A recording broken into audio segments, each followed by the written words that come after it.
What's good, Commanders fans? I just want to do a quick preview for the joint practice and talk about what Diana Russini had to say. She got on the radio, and her credibility, like, I don't want to go into her credibility, but she's been pretty wrong for the most part. Like, she was wrong about the tush push being banned. She stood on business and said it was going to be banned. There was something else that she was wrong about, too, man. I really wish I could remember, but she's been wrong about like 3 or 4 different things this all season, which is a good amount. Like, and she's a top reporter. She's on The Athletic. I think she's been with ESPN. She's been with some big name companies, and she did cover the Skins back in the day too. I remember that. And then I heard her on the radio today, and she told JP Finley and B Miss to call her MILF. And I'm like, are you serious? You're getting on the radio and saying stuff like this? Like, this kind of messes with your credibility as well. Very unserious stuff from her. I know she was joking around and stuff like that, but so it's tough with these reports too. Like, we're hearing reports from so many beat reporters. Stephen A. chimed in and said he put out numbers. We've heard numbers from Adam Schefter. We've heard numbers from Jeremy Fowler, James Palmer. We've heard numbers from hundreds of media members, insiders. Mike Garafolo threw numbers out there too. So a lot of people's numbers have been different. We heard numbers from his buddies, Terry's friends, who have deleted their Twitter and stuff, like social media. So we've heard a lot of different things from different accounts and different people. So it's hard to know who to believe. But I guess I'll start with this Terry tax thing. So this is what Diana Russini had to say on her YouTube channel, or whatever channel that it is that she talked about, or that she talked on, and put whatever she's hearing out there. So she says Terry McLaurin is looking for parts of DK Metcalf's new contract, but not necessarily $33 million average salary. There's a little bit of tax. I think that the McLaurin camp once paid for what Terry's done before Jane Daniels arrived. So that is the thing where I love Terry with a passion, and I would love to pay him more for what he did with Taylor Heinicke, Ryan Fitzpatrick, Case Keenum, Dwayne Haskins, rest in peace, Carson Wentz, Garrett Gilbert, Kyle Allen. Trying to think if there's anybody else that I named or that I'm forgetting that he did play with. Colt McCoy. I mean, he's played with so many quarterbacks, and then you do, like, I don't even include, like, when I name the quarterbacks, I don't include Jaden and Marcus Mariota because they did an awesome job when they played with him. Marcus Mariota came in and played very, very, very well when he came in and played with Terry McLaurin.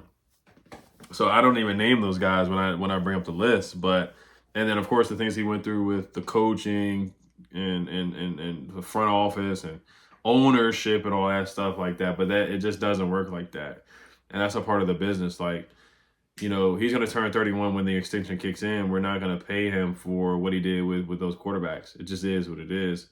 We're paying for you for what we believe that you're going to do, and I still believe he's going to be a darn good receiver. Like, I really do. I think he's still going to get his 1,000 yards. His 6 to 7 to 8 touchdowns, or 10 or 13 touchdowns with Jaden Daniels at the helm, the quarterback. I still think he's going to put up productive numbers. I still think he's going to be a top 100 player. I still think he's going to be a Pro Bowl caliber player for sure, potentially all pro again. So I don't really think there's going to be much of a drop off within 3 seasons, like a lot of people just assume that's going to happen because he's 30 years old.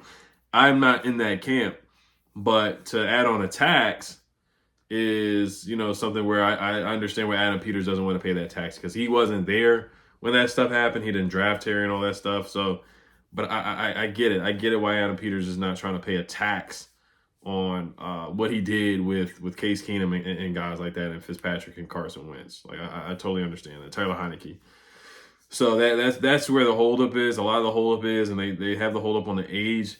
Now, what I will say about the average salary, so he's looking for parts of DK Metcalf's new contract, but not necessarily the $33 million. So that to me is better news. That he's not necessarily looking at that $33 million average salary. Now, that's what we heard before. Adam Schefter said something resembles higher than what DK Metcalf has. So now we're hearing a report from Russini that says not necessarily 33. So that is positive momentum. And I said 30. I think 30 is the magic number. I would do 3 years, $30 million per year, $90 million. And then you look at DK Metcalf's guarantees. And like I said, I'm exhausted talking about this Terry stuff. I can't wait for it to be over. I really can't. I can't wait for it to be over. DK got $60 million fully guaranteed at signing. So it includes $80 million in guaranteed money, but with $60 million fully guaranteed at signing and $2 million more guaranteed for injury. The extension also includes a $30 million signing bonus. So I think, and then you look at Cortland Sutton, who just signed $41 million guaranteed. So I think what's fair for Terry, yeah, if you want to do the $60 million guaranteed and then do that $30 million per year, or do 55 guaranteed and then do the $30 million per year, I think that's a fair contract for Terry. Get it done. He's getting the 30. I know they were at 25 per Terry's buddy, his friend. So you go from 25 to, instead of doing 28, you do 30. I think 28 and a half is fair too. I think that's fair money as well. I think 28 and a half is fair. But I think 30 would be the net magic number, and I think that would be fair for him being 30, 32, 33. I think he would still play at a very, very, very high level with Jaden Daniels as his quarterback for sure. So, all right, so let's transition to the preview. So these are the matchups I'm clearly looking for. And good news here, the Bengals are going to be playing their starters. So I know that's a couple weeks from now, but I'm really looking forward to when Trey Amos goes up against T. Higgins and Jamar Chase with Joe Burrow at the quarterback. That's something I'm really looking forward to because reportedly they're supposed to be playing like the first quarter or something like that. So that's awesome news because yes, Trey Amos has been dominating, but he's been playing against Chris Moore. Like if you look at the clip that the Commanders posted on their Twitter yesterday, Chris Moore dropped a pass that should have been caught. Like Terry McLaurin is catching that. That's a fact. He's catching that. Debo's probably catching that. A lot of receivers are catching that, but Chris Moore's bobbling football, and Trey Amos is a dog, so he just took his cookies and got an interception. Stephon Diggs is not going to do that tomorrow. He's not going to do that tomorrow in the joint practice. Demario Douglas is not going to do that tomorrow in the joint practice. Demario Douglas is not, he's like a number 2, number 3 caliber receiver, but he's a good receiver. He's very quick, very shifty, so he's going to show you more than what Luke McCaffrey is going to show you. Jalen Lane is a little bit similar to Demario in some ways, just quickness and the quick twitch.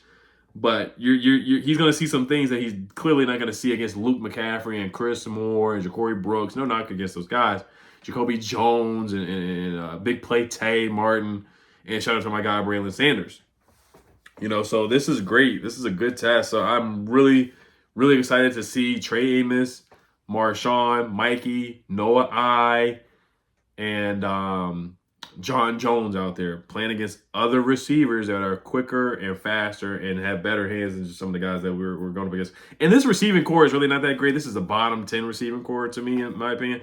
Like Kendrick Bourne is really a number 3, and that's what he is on the Patriots roster. Demario Douglas is really a number 3 at best. I mean, he's going to be their number 2 this year, and they got Stephon Diggs. That's why they're interested in trading for Terry. That's why Patriots fans keep swapping jerseys for Terry McLaurin. At this point, Terry would be number 1. He would be a number 1 wide receiver on the Patriots.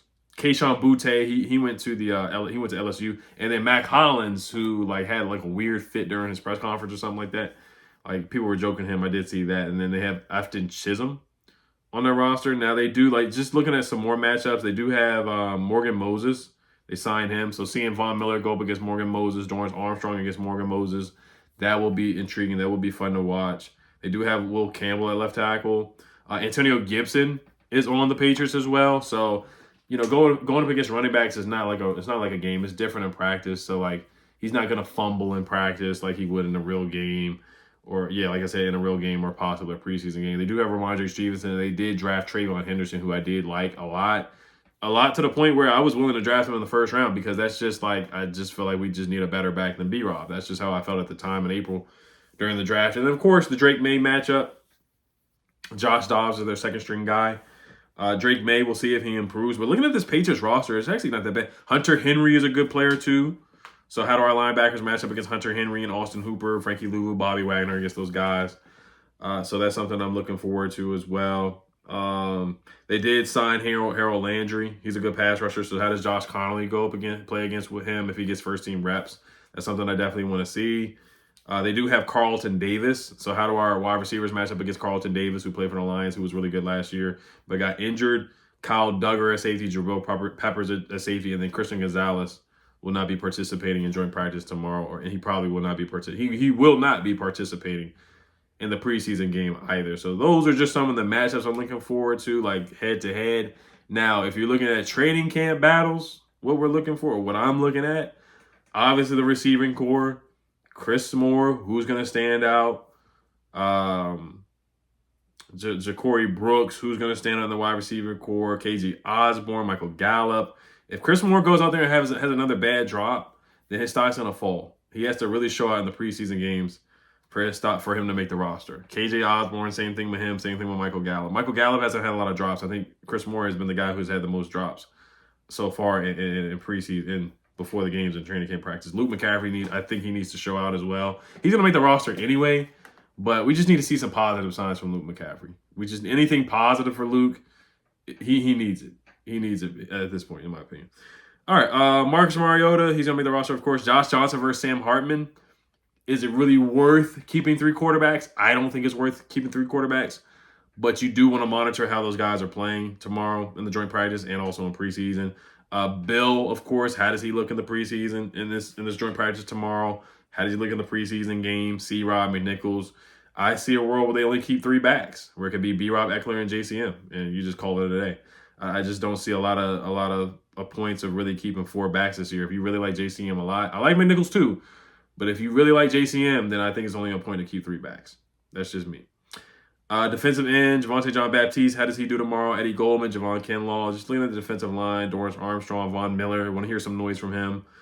We already know what Von Miller does, though. Kane Madrano is somebody I want to hear. I want to hear his name a lot tomorrow. Him versus Dom Hampton is a good matchup. Who stands out the most? Who stands out the most between those 2 guys? Marshawn versus Stephon Diggs. I talked about the cornerback matchup already. Marshawn versus Stephon. Is there a fight? Will there be a Marshawn Lattimore versus Stephon Diggs fight? That's the biggest potential for a fight tomorrow. Out of all the players that I see on this list, on this depth chart versus their depth chart, that's like the only potential I could really see. Like when you see some games, you look at Marshawn versus Mike Evans, Marshawn versus A.J. Brown, you're like, okay, there's going to be at least one scuffle. And I think there's potential for a scuffle between Marshawn and Stephon Diggs. We'll see how that goes. But that's really it. And then who else is battling for a spot? Tyler Owens. I want to see how he translates against competition, since he's done such a great job in training camp so far. I want to see if TJM can make some noise. I know he's not going to make the roster, but I do want to see if TJM can make some noise. Haven't heard his name much. Kayvon Seymour, of course. We know he's going to be on the practice squad, and guys like that. But of course, like I haven't even said Jaden Daniels' name yet, because I already know what he's going to do. I already know what he's going to do. The only thing is that he doesn't have his full arsenal of wide receivers right now with Terry being out. But we'll see, like, if we hear another practice like he had against the Dolphins last year, where he just kept throwing touchdown after touchdown after touchdown after touchdown after touchdown again and again and again and again. And he was just dotting up the Dolphins' red zone defense. So let's see if he does that again with Zach Ertz and Debo and guys like that, and Noah Brown in the red zone as well. So, but all right, you guys let me know what you guys think. Is there any other matchups that you want to see in the joint practice? Anything that you are excited to see? Once again, I really, the biggest matchup for me is Trey versus Stephon. That's what I really, really want to see. And he may not even match up against Stephon. We'll see. I doubt they do the following thing, especially in practice. They're not going to have Marshawn just shadow Stephon Diggs in practice. Like, they're not going to do that. But I do want to see how these guys do against the receivers. That's going to be the biggest test. You know, we did the joint practice against the Jets, and Garrett Wilson was just cooking our corners. Mainly it was Emmanuel Forbes.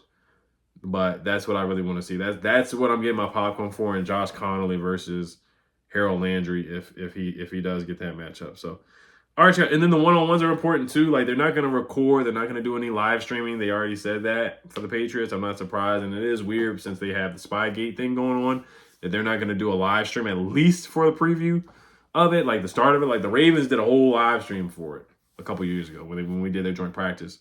Did joint practice against Lawrence Cager too. I want to see how he does tomorrow as well. That's one guy I want to see, even though I don't think he's going to make the roster.